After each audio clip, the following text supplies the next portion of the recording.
Hey, hey, Hello, hello. How's it it's going going? good. How about you? Doing well, doing well. Just enjoying another beautiful day in Miami. Where are you based? I am in Cincinnati, where the beautiful days are maybe less plentiful than Miami. But that said, this time of year in Cincinnati is amazing. Oh, I'm sure. Yeah, no, it's we just got done with, for us, sometimes it's beautiful days this time of year. Sometimes it's super hot and muggy and hurricanes. So luckily we didn't get hit with the latest one, but it's kind of rain and storm and then rain and storm. And so the sunny days sometimes come at a premium. Yeah, I totally get that. We have these beautiful, beautiful autumns in this part of the country. But then as soon as that flips over to winter, it's like, yeah, this is not like snow, like tons of snow like you would get maybe in Minnesota or something like that. We get some snow, but it's just cold, like mid 30s and cloudy pretty much all winter. And that's the awful part of it. It's just how gloomy it is. Yeah, no, I've never been out to Ohio. It's one of the states that I haven't gotten a chance to go to, and I'm a huge football fan, so I'd always love to either get out to a Bengals game or a Browns game or an Ohio State game. I know the atmosphere out there is incredible. Yeah, I would add University of Cincinnati to your list too. All right, yeah, Yeah, and I don't know. It's huge. This is a football crazy part of the country, as you might have heard. But you can't go wrong with any of those options. It's pretty cool this time of year that way. yeah, definitely. I just saw my Dolphins lose to the Bengals, so Oh that my was goodness. yeah, that was a good game though. That was a great game. I really enjoyed that. Except for you killing our quarterback. So Oh my God, yeah. Yeah, that was I rough. think everybody felt pretty terrible about that. The crowd was even chanting Tua Yeah, when they were pulling him off the field, which I thought was cool. super Yeah, classy. I thought that was really great. Yeah, yeah, super classy. yeah, you never want Um, to see that. I mean, that's awful no, stuff. it really is, and That one that was particularly scary too, the way he was shaking and stuff. Yeah, I know. You get those like that neurological response like that, and Yeah. it was very clear that he had a pretty bad brain injury when you see that. It's- yeah, it was real scary.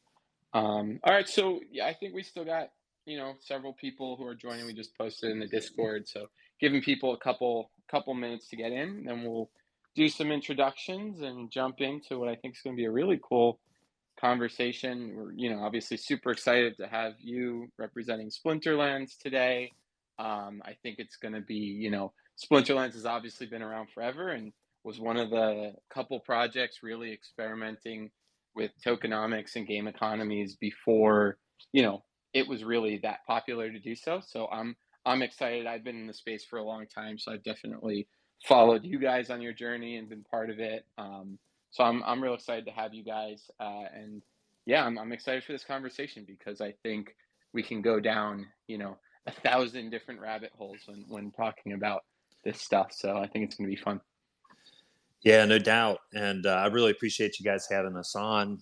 Um, this is really kind of a great time. I know that's a weird thing to say, right? Because it's the bear market. But just the same way a forest fire is actually good for the forest, it feels to me like this is an event for those projects that are strong enough to survive through it. That is really going to um, dictate what the next phase of Web3 is like, right? I think it's moving us towards mass adoption because it's forcing everybody to put heads down and build, and to focus on, okay, what can we do that's actually valuable, that people want to consume, that they need, that is going to improve their lives. And I think on the other side of this bear market, we're going to see a lot of those types of things come to fruition. And here we are.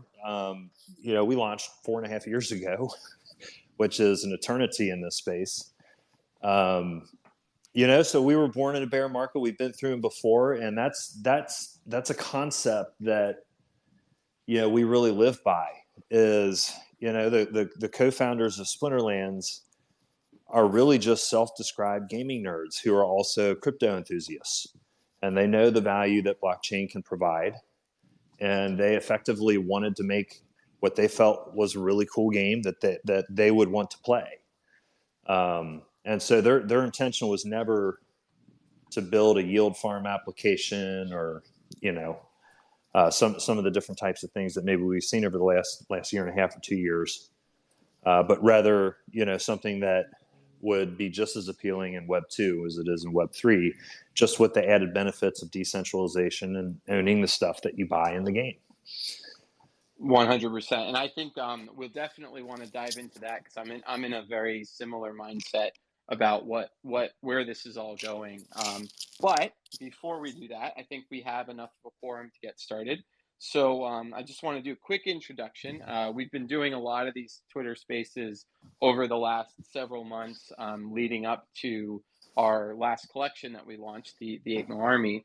But what we want to do with this, which we're calling the Hideout, is kind of a new series that's really focused on, thought leadership and bringing in projects like Splinterlands, like other projects that we have relationships with, who've really been doing this for a long time. And, what I personally wanted to do as just a huge fan of the space in general is to get, people on here and just start picking each other's minds so that this is not only, entertaining and productive for both our communities, but it's really valuable in the sense that, this is a forum for us to discuss concepts that we are on the forefront of developing. And I think that over the coming weeks, what we're going to want to do with this space is garner feedback and get thoughts both from the communities and the guests, but really have this be a place where we can, discuss topics that I think are going to be key and central to what we're all building. And I think today, we're thrilled to have 16-bit from Splinterlands, which, I'll let you give an introduction of Splinterlands and yourself, but it's a project that, is very OG in the space, has been around, since before NFTs were really a thing, kind of back when I got involved in the space. And, there were a few projects that really were inspiring a lot of what we were doing. And frankly, Splinterlands was one of them. So very excited to have Splinterlands on today and 16-bit representing them. We have Danny, who's going to help host us on the Apollo Entertainment account. All of the people from our community know her, but we'll let you do a quick introduction too, Danny. But first, I'd love to hear from 16-bit. Can you tell us about yourself and a little bit about Splinterlands high level? Yeah, so I kind of jumped the shark on you a little bit there and gave a little bit of introduction already on Splinterlands. But Splinterlands is basically, as you described it, an OG collectible card game on blockchain. So it's a trading card game where you effectively build and manage a card collection. And when I say card, that's an NFT. Those are NFTs. So you're building and managing this collection. And the gameplay itself is purely strategy. So you'll battle against an opponent, and you'll be given 2 minutes and 30 seconds to select a team from your card collection that fits the randomly generated set of rules and conditions for that particular battle. And so those sets of rules and conditions for each battle, they change from battle to battle. So unlike some of the other TCGs in the past, where you could sort of like Google, what deck to play and just spam that deck, you really have to, this is kind of a thinking person's game. You really have to come up with a strategy for each individual battle. But if you win some rewards in the form of crypto for each win, but you also are winning what we call reward shares that begin to accumulate over the course of time with your wins and basically dictate how many loot chests you get for your daily focus and for the season and the quality of loot chests that you win. So we sort of calibrate the rewards to be more and more lucrative as you advance to the higher leagues. In order to get to the higher leagues, you need a combination of skill and quality of card collection, which is possible to slowly accumulate over time as well. But that's, to oversimplify it, that's kind of what it is. My background on this, so I've been enthusiastic about blockchain technology for some years. I really didn't get in and start participating until a few years ago with crypto. And then this past November, a former colleague of mine who happens to be a co-founder and CEO of Splinterlands reached out to me and asked if I might be willing to come over and build a sales team here. So at that point, with my enthusiasm towards the space, I mean, I couldn't pass the opportunity by. This, I like to think of it as the best way to learn a new language is to go live in the country that speaks it. And so I came over here early this year and have been sort of building ever since, and it's been phenomenal. But my background before this was the education technology industry. So basically helping to build a bunch of startup companies that would make things like online homework systems and courseware for the university level. So that's sort of the angle that I come in with. And one of the interesting things about applying that background here is, learning science teaches us, or we know from learning science that one of the best ways to teach anything or learn anything is through gamification. It makes the information more sticky. It's just kind of how the brain works because you're engaged when in gameplay, and so your ability to learn is higher. And so if we think about this concept of mass adoption and bringing people from Web 2 into Web 3, let's be honest, Web 3 is kind of a scary space full of lots of buzzwords and tripwires and all sorts of different rug pulls and headlines and everything else, right? And so I think gameplay and applications like Splinterlands are a great way to come in a very non-threatening way and safely enter the space and learn at your own pace.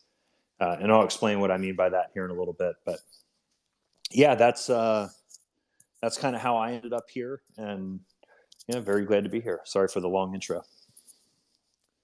No, that's perfect, and I appreciate the insight that you're going to be able to provide just through those various different things that you've been involved in. I guess let me have Danny introduce herself, and then we'll dive into some of these topics because I'm real excited to start digging in. Thank you. Well, for those of you who don't know me, I am the marketing lead of Apollo Entertainment, which is the studio behind the Satoshiverse. I have been in this space for a little bit over a year. And before that, I worked in communications in the traditional entertainment industry. So, with like the studios promoting the different movies and series, games as well, and then lifestyle brands like, Victoria's Secret, Converse, and whatnot. So basically, I just brought the knowledge that I have from the traditional industry to this new wild world of Web3. So yeah, that's me. And Nick, do you want? Should we just start with the questions, or is there anything else that you want to add here? No, yeah, let's jump in. Let's get into the good stuff. Okay, great. So I guess my first question is actually for you, and the question is: how do you view the role of non-fungible and fungible tokens in gaming economies? That is a good question and a very broad one. So I'm sure we can dive into different things there. I think that and I'd really love to hear kind of 16 bits take on this as well, just because they've been doing it for so long. Specifically, they're probably one of the few projects that can actually speak to experience with different types of tokens, and we'll definitely get into this more more detailed with some of the other questions we have for them. But for me, NFTs do something that they solve a problem that has existed in the traditional gaming space and really the digital asset space for a long time. And I didn't really introduce myself, so I'll give the high level 2 seconds for anyone who's new. I'm the founder, one of the founders of Satoshiverse and the project lead. But before that, I spent several years as an attorney in the intellectual property and entertainment space. So the reason I want to do that is because it's relevant, I think, to where I'm going with this. I think that what NFTs potentially do for digital assets, both in the metaverse and in the gaming space, is make them a lot more tangible. And so how that relates, I think, with gaming is this potential for, actual ownership. And I think people talk about that a lot. And I think people, sometimes talk about what that could become. But just at a basic level, that creates tons of considerations that didn't exist before, right? Like before, when you would play a game and you would get stuff, you would have what's called an entitlement. And what that basically means is while you're playing the game, you have a right to use this token, and you have a right to do whatever you have, if you have that token. Sorry, I'm saying token. I mean, in the technical sense, you have this item, this piece of metadata within your account, and it's bound to your account, and you might be able to trade it within their ecosystem, but you have a legal right to do certain things with that thing within their ecosystem, limited by what the producer determines is what they want the role of that item within their ecosystem to be.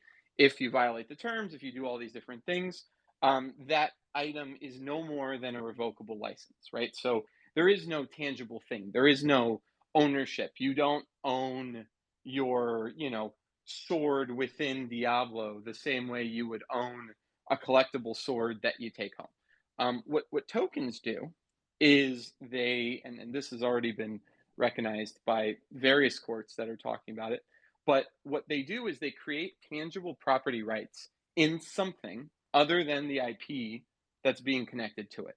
So while you may not own, in a game, for example, you may not own the art for the sword that you found. You own a token that is separate from that game client, and you have property rights over that token. Now, of course, games and producers can set whatever restrictions they want within their ecosystem, but the token itself acts outside of that ecosystem. And so what that does is it potentially opens up tons of different possibilities. And we've talked a little bit about interoperability and the ability to use that ownership layer to create different experiences across different games and different metaverses. But you also, just at a fundamental level, it decentralizes the player economy in a way that I think creates opportunities not just for gamers, because I think there's obvious opportunities in ownership there, but I think it also creates incentives and different models that producers and developers can use to really amplify the gaming experience, especially as we start to think about the metaverse and gamified experiences within the metaverse. And I think that, we're going to see a lot more of that coming forward. So I think from an NFT perspective, I think there's a huge, huge role there. I think fungible tokens, for me, games in my mind are actually one of the most obvious uses of fungible tokens, to the extent they will persist. I think there's strong arguments to be said that we don't need 500,000 ERC20 tokens as digital currencies within different environments. But if there is a model that has persisted for decades, right, it's that games typically have in-game currencies. They have different things that you can use. And thinking through the direct translation, obviously there's legal restrictions and there's only certain things you can do there, but thinking through how that translates right into an in-game ERC20 currency, or whatever standard it may be on. I think that is a very literal and interesting way of continuing to decentralize the player economy further. So I think I've spoken a lot on this. I'd definitely love to hear 16-bit's perspective, whether that's through the next question or if you just want to jump in. But yeah, that's the high level on what I think about. Yeah, that's fantastic, and I love kind of where you're coming from on that. NFTs, the term NFT amongst Web 2 audiences or non Web 3 audiences, it tends to have a negative connotation. And I think a lot of people, there's a big misperception that an NFT is basically a JPEG file, which is entirely not the case. So I like to think of it as, there's a couple of things. One is NFT or blockchain technology. This is the future of the world's titling system. If I buy an expensive piece of jewelry, I get that certified. I have a title to it. That's an application of NFTs. Medical records. My medical records are unique to me. Currently there's kind of a bad system for getting those records transferred around. It's pretty inefficient. To me, there's a very real application of NFTs as well, if all of these different records are indeed themselves NFTs. My car, I have a 2020 Toyota Camry hybrid that I drive. It's not the only 2020 Toyota Camry hybrid. There are other copies of that car, but mine has a unique VIN number on it that dictates that is my car and I have a title to it. There's an application of NFT technology. So those are all like real life applications of physical things that can be replicated digitally just for the sake of efficiency. And I think at some point we get there, and that maybe that's a little bit further off down the line. But meanwhile, sort of the earlier equivalents of these things. I mean, the JPEG misconception doesn't mean to minimize the importance of art. Just like art has always been valuable, and people, art collectors often, a strong part of their identity is tied to art that they really like, and I think that has value. There is something there, and that's more of like the one of one type of digital NFT and one of these early applications of it.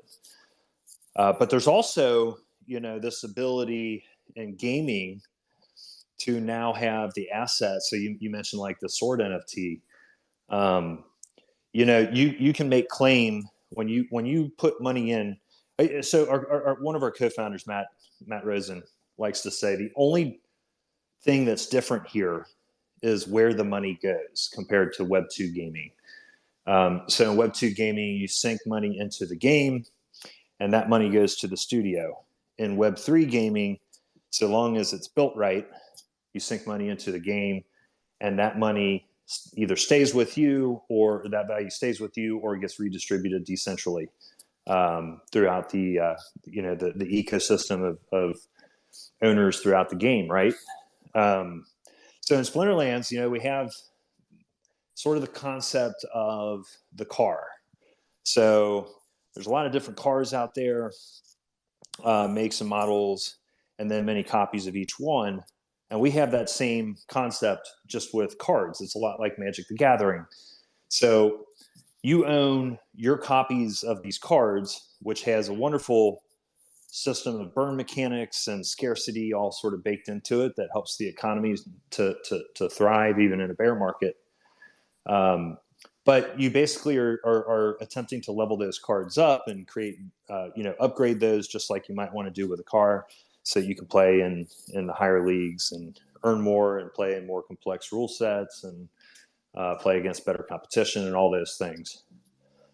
We are now, for the first time, participating in the more traditional style of NFT. We have a project coming up that's going to mint on October 25th called Rooney, which is short for Rooney Core. So it'll be the first time that we're doing an Ethereum-based NFT. We'll mint it on OpenSea, and each one will be unique from the next. So there will only be 6,500 total of these things.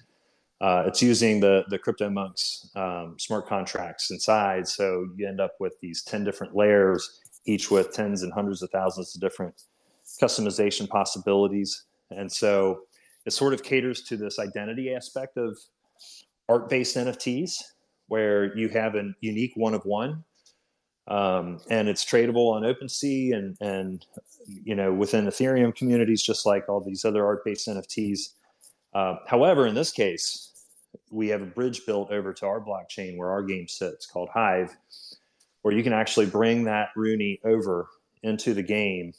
you basically stake the ETH NFT, and it gives you an identical copy of that card in game that you actually play. And everywhere that card is visible, whether on OpenSea or in the game, it will render that unique artwork that's specific to your NFT. So we're actually dabbling in, sort of both versions of that now with the style of NFTs. But going back to the original question, there's also a strong need for fungible tokens as well, to make the economy go. So we have a governance token, and the primary utility behind a governance token is decentralization.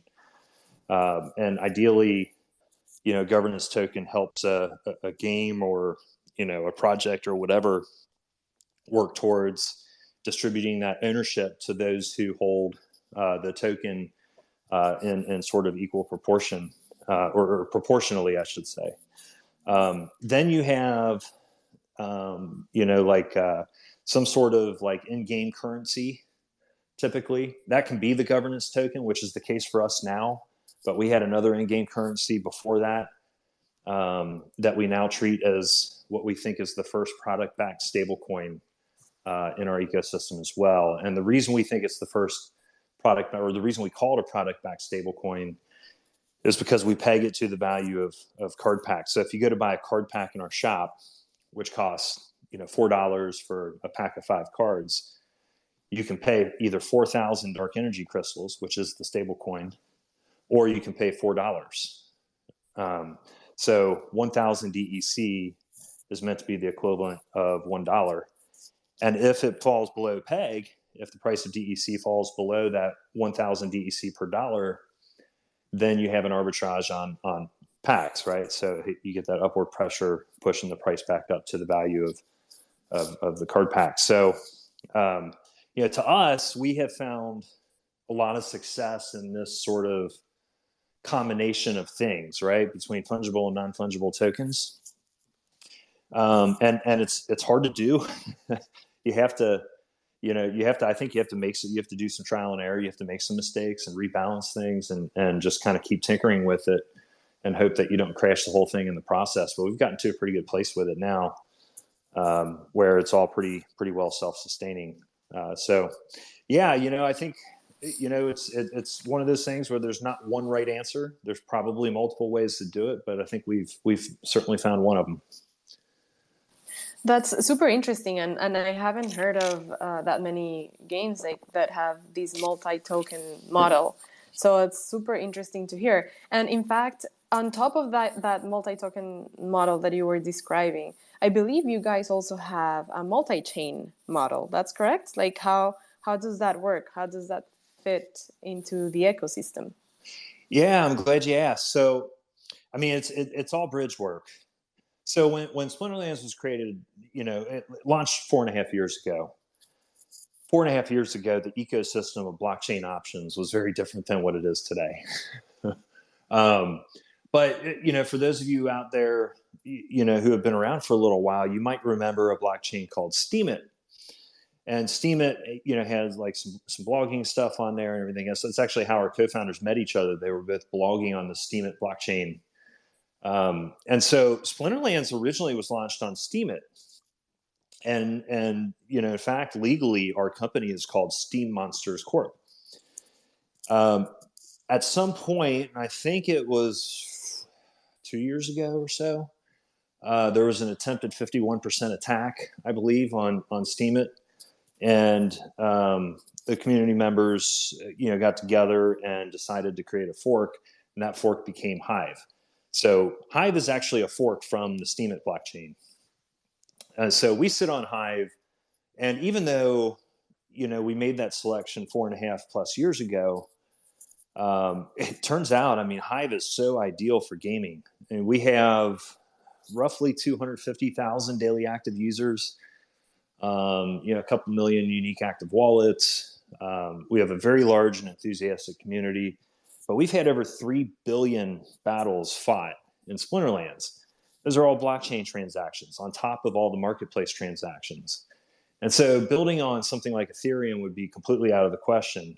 I think we have I want to say more blockchain transactions around our game in a day than in the entire history of Ethereum, if I'm not mistaken. Anyway, it's something absurd like that. And so Hive scales really, really well. It's a delegated proof of stake model. It's really fast transaction speed. If you're doing these 2 to 4 minute long battles and you're doing them live with a real opponent, you don't want to have to wait, and it was 10 minutes for that battle to be able to go off. So that transaction speed is really important for gaming.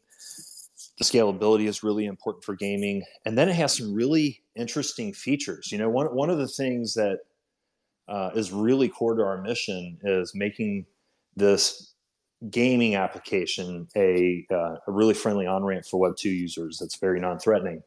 So Hive allows you to make your in-game name. Your in-game name is actually your wallet address as well. You don't have that really long string of characters starting with 0x something, something, something. You also have a multi-key system, each with different levels of permissions. So there's a higher degree of security kind of baked in. So you only need a low-level key to actually play the game. So you're not putting your assets at risk. It's not an easy thing to hack. And we actually have ways that we can help our users to recover, their data, their keys, without us taking custody of their assets. And so these things are all kind of unique aspects of Hive that make it pretty ideal. But that said, if I could see everybody in the room here and ask you all to raise your hand if you ever heard Hive, I'd be surprised if I got more than a couple hands raised, right? So we realize that, and even though our community is massive, and we've been around for a long time, we've seen all the success with a custom application that was built on Hive. We realize that we're sort of off in the corner of Web3, and that we need to do some outreach to other communities, other chains, and so we've built a whole series of bridges. So our governance token SPS was actually minted on Binance Smart Chain. That bridge is over to Ethereum and of course to Hive. We have the bridge that we have built for the Rooney Core project, which will go between Ethereum and Hive. We have built a bridge over to Wax as well. There's a marketplace there called Atomic Hub where various Splinterlands assets are traded. So there's a bridge there. So definitely having this multi-chain kind of approach, I think, is pretty important. I think interoperability is something that people talk a lot about. I think a lot of us don't really know what form that's going to take exactly, but we do know a step in that direction is making sure that we're accessible across multiple chains and ideally the most popular chains out there. Well, thank you. That's super interesting. And Nick, so 16-bit touched on a lot of different topics that relate to building a player economy, and he even mentioned, like how difficult and challenging it is sometimes. So you need to try, like different things, see if it works or not. So I would like to ask you, what do you think are key attributes of a successful player economy? Yeah, I mean, I think there's a lot of things that come into play, but as I think Splinterlands evidences with what 16-bit said, 150,000 daily active users, is that if you build a game that is fun to play and isn't overwhelming in how you participate in the tokenomic aspects of it, there is a market for it, right? There is a huge subsection, and while it's a niche compared to, I think, the traditional gaming space right now, I think the key to a sustainable game economy is the same as the key to a great game. You have to build something that people want to play. And so whether it's some a turn-based type of strategy game, a trading card game, or something like what we're building with a third person fast-paced action RPG, I think at its core, the game has to be fun because that's what people are coming for, right? They're coming for the game. I think tokenomics and the sustainability of the game economy, it's somewhat twofold and somewhat related, right? In order for a game economy, especially a Web3 game economy, to be successful, in my opinion, you need players. You need lots of people willing to play the game. You need people at different levels, right? You need people who are just starting playing the game. You need people who have mastered the game, so that there is kind of this flow of transaction volume in and out of items. I think there's different ways of approaching that kind of equation, right? And I actually I really like how Splinterlands is approaching it, and it's something that we're actually implementing into our design as well. In that, users and I think this is actually really important for Web3. Users can continue to build on the items that they have, upgrade ability. As the user scales their game experience, they're able to progress their items. I think that unlike your traditional RPG, when you're putting things on the blockchain and there is some game economy around those things, right? You don't want those things to become obsolete. You want to give people a path to continue to expand upon those items, to use those items in different ways, and even putting aside interoperability and using them outside the ecosystem. You don't want an item where you find that item and then 2 hours later that item is no longer useful, because now that item just kind of exists on the blockchain, and your wallets start to fill up with items. And so one of our philosophies, which I think also kind of prevails in Splinterland's scheme, is that you want to be able to have items that will continue to be useful throughout the entire gaming experience. And so that's kind of a core concept for us. But kind of going back, I think that playability, right? Like making sure that the game is fun to play will lead to people playing the game. And if you build the economy right, such that you have these components where people are going to need to interact with each other, to trade with each other in order to achieve the results they want to achieve for their particular gameplay experience, you're going to have, and you have people, you're going to have an economy that works. And so when I think about these things, and when we think about these things from a design perspective, we're certainly not trying to reinvent the wheel. And I think that you don't have to, especially if you're building more along the RPG rails, right? We've had amazing game economies exist, whether it's Diablo, World of Warcraft, RuneScape, some of these games that are just massively successful in large part because of their game economies. A lot of the same philosophies and design elements will go into creating great RPG game economies in the Web3 space. Now, as I mentioned, there are other things that you have to think about that those games didn't, like, dropping things in a sustainable way, making sure that you're not doing, that someone isn't getting 20,000 NFTs, right? Like I remember playing Diablo, and probably in a 2 hour run, you would have 20,000 things drop. And, because it's gold, it's the common items, all the stuff that you just leave on the ground and ignore. I think that when those things have the ability to be minted as NFTs, you have to be a little bit more deliberate about what you're dropping, how you're dropping it, how those items scale, because you do want to have value, especially if you're building on mainnet, or even a side chain like we're building largely on Polygon right now. But even then, there has to be a scalability. The frequency of the transactions have to be fairly instant, and you want to do things efficiently, so that if you do have 1 million players, you can scale to that volume, and the blockchain can handle that amount of transaction volume. So I think I think that's the first side of things. And I think the other thing that 16-bit said that is a hugely important thing is, I think we all need to learn with each other, right? I think that certain things that we're doing haven't really been tested before. We haven't known what is the right approach for cross-chain interoperability, or a multi-chain approach. We don't know what's going to be the best way of incorporating identity-based items into our game, or, for example, which is a big thing for us, giving holders of our NFTs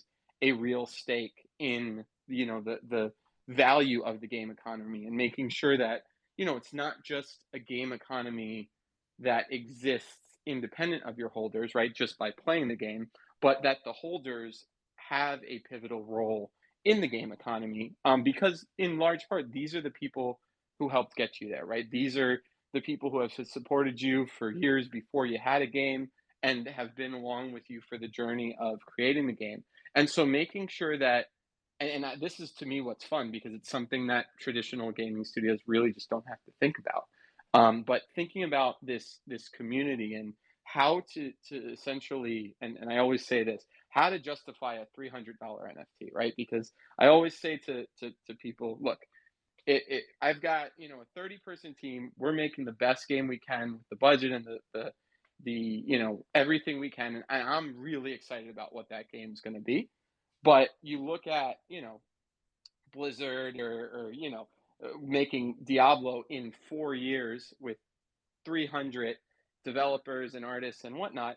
They obviously have different incentives and different motivations. And so what I think is really interesting about that is it allows us to experiment with things that these studios wouldn't even consider, in terms of what does a revenue model look like, right? What do these holder models look like? How do you incentivize people to get involved, and how do you bring your community of holders in a financial way that, and then that's where I was going with this is, you might pay, I don't know, 200, 300 bucks for your new Xbox, and then the game is going to cost you 40 bucks, right? And that's what it costs to play a AAA game that took 4 years and, a $50 million budget to build. And so I think, in order for the Web3 space to be sustainable with how we're fundraising, with how we are, actually getting the funding to build these games and the rewards that we're reaping as developers, I think it's important that we realize that, the avatar that we sold for $300 isn't just access to the game. It's access and being part of an ecosystem. It's being part of the success of the game, whether that be financially, whether that be just, in the being part of the building of it. We really, I think, in order to justify these high valuations that we're giving to, what's essentially going to be hundreds, if not millions, of avatars, maybe 5% of which are actually going to amount to something. I think we have to be cognizant that those people aren't just there to play the game. They want to be more involved. The community, and I love this about this, is that it's an opportunity, for us to think about how do we create this kind of synergy between ourselves and the community in creating something that's bigger, because these people who are helping these projects get to where they are actually, have really good opinions, right? That opinions that a game studio, a AAA studio, may ignore or may not take into account because that's just not their process.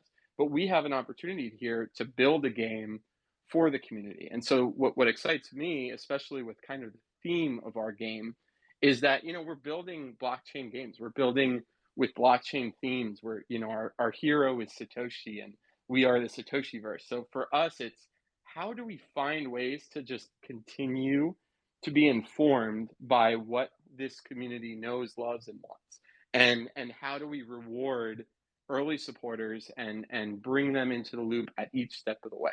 And so I think that, that's a long-winded, kind of went down a rabbit hole there, but I think that all ties back to the idea of creating a successful game economy. I think a successful game economy balances all those interests and is different than the one that you might see in Diablo or World of Warcraft for that reason. I love that.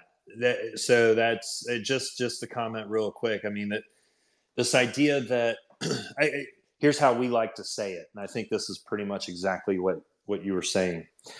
We view ourselves as participants in our own economy, and our role in the economy is to produce value for the community. That's it. It's really as simple as that. We are not owners of the economy. We are creating a decentralized game where we are spending our time and energy and resources thinking about as many ways we can give utility to the things you own as possible and work towards this becoming a thing that effectively, you own. You own the ecosystem itself as a community. And so, yeah, participants in our own economy, not owners of it. I love how you said that. I just wanted to kind of throw that on top, if that's all right. Yeah, no, and I mean, to play off that, I think that's a really good point, right? And I actually, not to push back directly, but I think that what we're going to end up seeing in that regard is that there's going to be different degrees of decentralization, right? There's going to be different games and different experiences that require different amounts of control, right? So, where I see it as, our goal is to decentralize the game economy, right? The economic aspects of it, to decentralize those aspects as much as possible. But for example, with us, there's certain things that we're going to want to maintain a little bit more control of, like the way that the IP unfolds, should be, in our view, something we do with the community, and we're there along each step of the way, and we want to, continue to develop the IP into something more than just a game, right? We want Satoshiverse to be the next big superhero universe with blockchain themes. And so for us, it's kind of this balance of, finding something that's sustainable to make this something that works for the next 10 years, and also demonstrate that this degree of decentralization can occur on a spectrum. And I think that earlier projects have, in some regards, hit roadblocks because they tried to decentralize everything too quickly. And so I always go back to, for me, it was Decentraland, right? And that was, it was the project that brought me into the space in 2017. I love Decentraland. Everything about it was something, I discovered every other project I discovered through Decentraland. I'm a huge fan.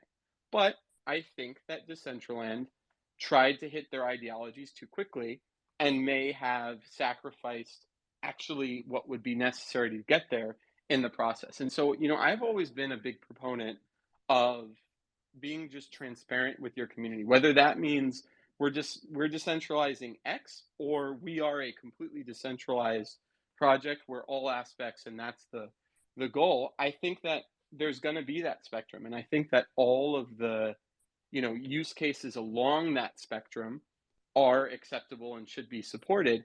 But I think it's important to be transparent, especially when you're talking about real money and things that people are putting tons of money into these different projects. I think it's important to know where those projects stand on a lot of these issues, and what is the expectation, where are things going. And so I know at least I try as much as I possibly can to be transparent of the things we know. Sometimes we just don't know, though. There could be a new standard that comes out and it's working really well for everybody, and we say, you know what, this is worth a pivot. Let's try to adopt this standard because it's become something that really works and is working across and does X, Y, or Z that we haven't found a solution for. So I think it's interesting how fluid everything is. And we always, for me, it's just being honest with your community and really making sure that they feel like they're part of it, not that we're just telling them what's happening. 16-bit, did you want to comment on that? Yeah, that inclusiveness, I was just going to say amen to that. I mean, that's making your community feel like they have the voice, not just making them feel like they have a voice, but giving them the voice and making it real, I think is important.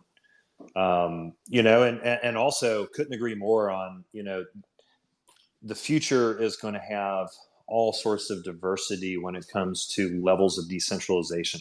We tend to, our co-founders tend to feel, maybe be a bit more on the extreme end where we really want to fully decentralize as much as possible.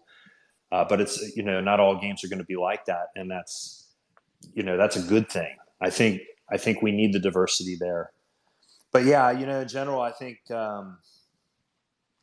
this is the community aspect and the feeling, the sense of ownership aspect, for each community member is really of utmost importance. We actually spend a lot of time listening to our community. We engage with them weekly on a town hall that goes for 2+ hours, and we'll have multiple people from the leadership team, usually always the CEOs there, up on stage, and we make it a fun event. We talk about current events. We have an eye candy session usually, where our head of creative shows like some artwork that might be coming out on a future NFT. And then we take feedback, and we listen to the community. And not only do we listen to the community, I mean, recently we released staked voting. So if you staked SPS, our governance token, we actually have baked right into the platform now a proposal system where you can propose different ideas within certain limits, and we'll continue to expand those limits as time goes on, and have the rest of the community that has SPS staked vote on things that we do, and then we go do it, which is pretty cool, So nothing says, "Hey, we're listening to you," more than hey, tell us what you want, go vote on it, and if you're in the majority, then hey, we'll do it 100% of the time. So yeah, that's a really really cool point that you were making, and I think that shouldn't be overlooked. This idea that community members should have a voice, and they should have a powerful voice, and they should feel a sense of ownership over what they have. Awesome. Well, and speaking about community, we've run our giveaway. We said that we're going to give an Able Army avatar to the people that were in these Twitter spaces. So we just run our giveaway, and the winner is Archery Zoid. So Archery Zoid, if you can please DM us with your ETH address, and we'll send over an Able Army avatar. Congratulations. Awesome. Congrats. And so we're almost like running out of time now. So I guess my last question for both of you, what are some of your favorite games, or what's your favorite game that you think has a sustainable player economy? Let's go with you, 16-bit. Yeah, I'm actually gonna highlight one that does not have what I think is a sustainable economy. Yeah, so the reason I call myself 16-bit is, I grew up a gaming enthusiast as a kid. Everything from regular Nintendo through Super Nintendo. I know I'm dating myself. Nintendo 64 up to PlayStation, right? And then I started raising kids and didn't game as much. But one of the cool directions that I'm seeing gaming go is this idea of move to earn. Or learn to earn, like all these other different concepts where you're just gamifying something else that is kind of a healthy habit. So Steppen, which I don't think has a sustainable economy long run, has been really cool. I still use it. I think the concept is pretty awesome. There's sort of a this idea that you have an extra motivation to go out and do something that you probably should be doing, like walking on a regular basis, is a pretty fantastic concept to me. So, generally speaking, I would kind of go in that direction, as just sort of the new ideas behind gaming itself, that Web3 is kind of being able to enable. Yeah, it's funny that you said Steppen. Some of our best friends, we were at dinner with them the other day, and they hadn't heard about, well, they weren't into crypto at all, but they were saying, oh, they're runners and walkers, and they were like, oh, I just heard about this, cryptocurrency app that, will reward me for walking and running, and it's called Steppen. I'm like, oh, that's interesting. How does that scale? But it was interesting, and it was cool to see. And who knows if that ends up becoming, like a marketing based model where they've got, ads or something, and that's what's fueling the rewards. Or, I think there's a lot, again, a lot of these companies are experimenting with concepts, and if it's getting people's attention within the relevant niche group, I think that's awesome. And I love that. I love to see that. I'm gonna actually jump to a game that isn't a Web3 game. That wouldn't surprise me at all if in future iterations is. And that's the game I grew up playing, which was two, but similar but different. One, the first one I'll talk about is probably Diablo. Diablo is, to me, probably with World of Warcraft right up there. I think Blizzard built maybe the greatest game economy ever created with Diablo 2. Diablo 3 was a little bit of a bust, but I think Diablo 2 was at its core for 15, 20 years, just a game economy that worked. And you had all sorts of issues, right, with duplication and all that. But I remember for probably an 8-year period playing the same game and it being interesting because the game economy continued to be fluid. And you can only do a Mephisto run or whatever so many times before you get bored of doing that. But that feeling of getting that item and knowing that item meant I could trade that item for the item I really wanted, and re-rolling and trying to figure out, okay, like how do I min-max this particular stat, and watching videos as a 12-year-old kid where some influencers talking about the math behind the Diablo damage formula and how that's affected by certain item combinations and what's the best way to optimize that. To me, if a game economy is done correctly, it inspires that kind of like metagame. And I think that, that's certainly something that we're using to inform how we build, our game economy. But it's almost like a game within itself if it's done right. And I think that, RuneScape's another example. I think that's what I love about RuneScape, is that the game was pretty much built over a 15-year period, and it started out as this little nothing game, and over time everything kind of just built on each other. And so you had a game that you could have played 15 years back, and your character would have basically taken an entirely different form 15 years later, but those same items, those same things that you had been building on, the same experience, everything translated. And you don't see that a lot, right? Now, even with Diablo, you're looking at Diablo 4 coming out, and the new World of Warcraft game, and all of those things where it's just a new game, and that's how they implement the new economy. But I think when you're talking about blockchain games, you can't really use that model, right? Because you're creating items of value, and then if you say, okay, well, we're going to create a new Satoshi's Legions 2, and the items from the previous game aren't supported, well, then all of a sudden you lose your whole game economy, and I don't think you can do that. So thinking through some of those concepts of how do you build a game over 3, 5, 10 years that continues to evolve, and the items continue to evolve, and the experiences within continue to evolve, and creating that metagame, right? Finding a way so that a year from now, we've got influencers talking about the Satoshi's Legions damage formula and how to optimize, with this unique weapon or this set or whatever it might be to maximize that little bit of power so that your character is more efficient at doing these different things. I think that was what was so special to me about those RPGs, that even though they have, Diablo, they have a crazy long quest storyline, and same with World of Warcraft.